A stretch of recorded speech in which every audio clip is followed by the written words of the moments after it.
నేనైతే చెంబుకి వెళ్తాను, వేడికి వెళ్తున్నావా? నేను మాత్రం ఈ నీళ్లు జల్లి ఇస్త్రీ చేయడానికి వెళ్తానా? నేను చెంబుకే. నాతో చెంబుకి వచ్చే రేంజ్ నీదా? నీ చెంబులు ఏమన్నా పాలు ఉన్నాయంట్రా? కాదు, నీళ్ళు ఉన్నాయి. నా దాంట్లో కూడా నీళ్ళే ఉన్నాయి. మనకి రేంజ్లు అవసరమా? జబర్దస్త్ అందరూ మహేష్ బాబులా ఉంటావంటారు. మహేష్ బాబులా ఉంటావని ఉండరు. జబర్దస్త్ లో మహేష్ ఉంటేనే నువ్వు ఉంటావని ఉంటారు. నువ్వు నాకు హెల్ప్ చేయడానికి వచ్చావా, నా మీద కౌంటర్లు వేయడానికి వచ్చినావా? నీ మీద కౌంటర్లు వేస్తేనే నీకు హెల్ప్ చేసినట్టు. మీ ఆవిడ మ్యాటర్ ఏంటో చెప్తాను నేను. నిన్న మీ ఆవిడ ఆ పిఠాపురం గాడితో సినిమాకి వెళ్ళింది. నాకు తెలుసులే. తెలిసి కూడా ఎందుకు ఫాలో అవ్వలేదురా? ఆల్రెడీ ఆ సినిమా నేను చూసిన. గురుగారు, ఎలక్షన్స్ దగ్గర పడ్డాయి కదా, నువ్వు కొంచెం ఇతర పని చూసుకోవచ్చు కదా అక్కడ. అబ్బో, ఎలక్షన్ అంటే గుర్తొచ్చే. ఇప్పుడు నేను గెలవాలంటే ఏం చేయాలంటావు? నువ్వు పని మనిషికి ఇచ్చే హామీలో సగం ఊరోళ్ళకి ఇచ్చినా చాలు.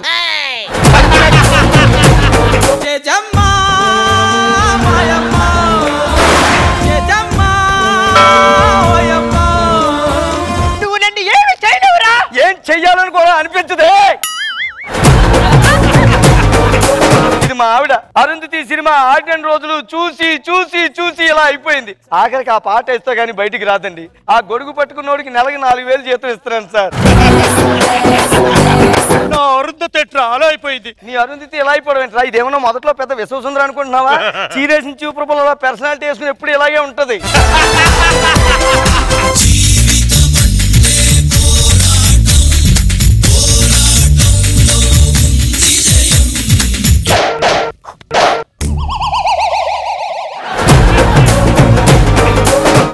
జడ్జిలు వెంటనే శిక్షించి ప్రేక్షకులు నిదానంగా శిక్షించేది ఆ కాలం. ప్రేక్షకులు వెంటనే శిక్షించి జడ్జిలు నిదానంగా శిక్షించేది ఈ కాలం. అయ్యా ఎలా చెప్పారయ్యా? మీకు సాంబార్కి వెళ్ళి టైం దగ్గరికి వచ్చినట్టుంది.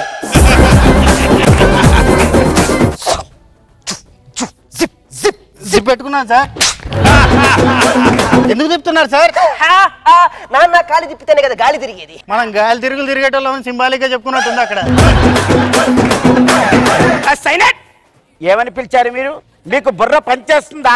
అరే, మా అమ్మ నాన్న నాకు మంచి పేరు పెట్టారు, ఆ పేరుతో పిలవచ్చు కదా. నీ పేరేం పేరే? లిప్సికా.